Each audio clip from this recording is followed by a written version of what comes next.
SRB 1200 here.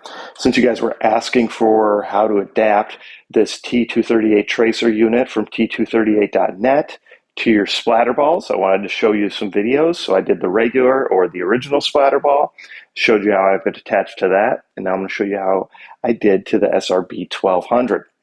So first off, this is that tracer unit from T238.net, the RGB one, so it does all the different colors, which is really cool. There's just a little button on it right here, and you just can change the colors. And really, each time you shoot, it's going to activate a little laser, basically, that follows that gel ball. It's a really cool thing. Watch the demo. You'll get to see how it works. It's really cool to see. So with this one, I had to do a couple things. I didn't have a threaded barrel on this one. So what I did, if we can see in here, this has that plastic orange piece. It actually sticks out about this far, and it's at an angle. Well, I didn't want that angle, but inside that plastic piece, there's a metal barrel. The internal barrel sticks out about as far as this white piece on here. So basically, I took that plastic orange barrel and cut it straight off. Now, inside there, in between the metal barrel and that plastic piece, that plastic orange outer barrel, there was still a little bit of room, I guess, some wiggle room, I guess you'd call it. And I didn't really want that there. So I printed some of these I had already. These are actually thread protectors. So they weren't intended for this, but they just happened to be the right circumference. These are a thin one.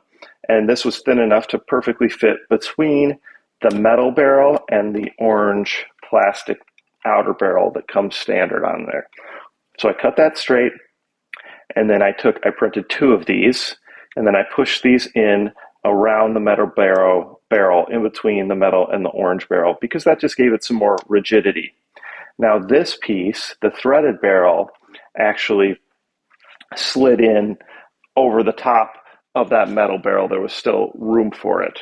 So basically those little pieces just helped hold it in place. So that is what the threaded barrel looks like, minus the threads. This one, the threads broke off on.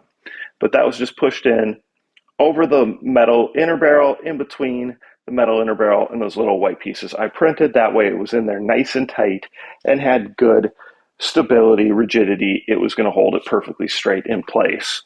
So, and then just a little bit of glue to just make sure that the threaded barrel is in there nice and glued in, and it's not going to move because you don't want it to move. Lastly, I just printed this outer piece to kind of cover that up so that it looked a little prettier in my mind. And since it was white, I wasn't worried about changing it. So all you got to do then is we'll just twist on our threaded RGB tracer unit. This again is always a little bit confusing because you're twisting it in a wrong direction. So you just kind of have to get used to that. So I'm not gonna, and you should be careful when you're twisting on, especially if these are newly printed, as that if you twist too hard or you don't have it lined up perfectly, what can happen is that you can break those threads. So you just want to be careful while you do it and just kind of twist slowly. So it's always kind of twisting on tight, usually when the threads are new. So anyway, I'm not going to sit here and twist it all the way on because you'll see a demo where I have it on all the way. But definitely gets on there nicely, shoots really cool. That tracer unit's pretty awesome, how it changes, how you can adjust the colors and change them. So that's one way to modify. So again, unfortunately, none of these are going to be out of the box ways. You're going to have to get creative. You're going to have to use some 3D printing, and hopefully you have access to that. So I'm going to try to remember to put the pieces, the STL file links to the little pieces I used for the inner barrel and for the threaded barrel.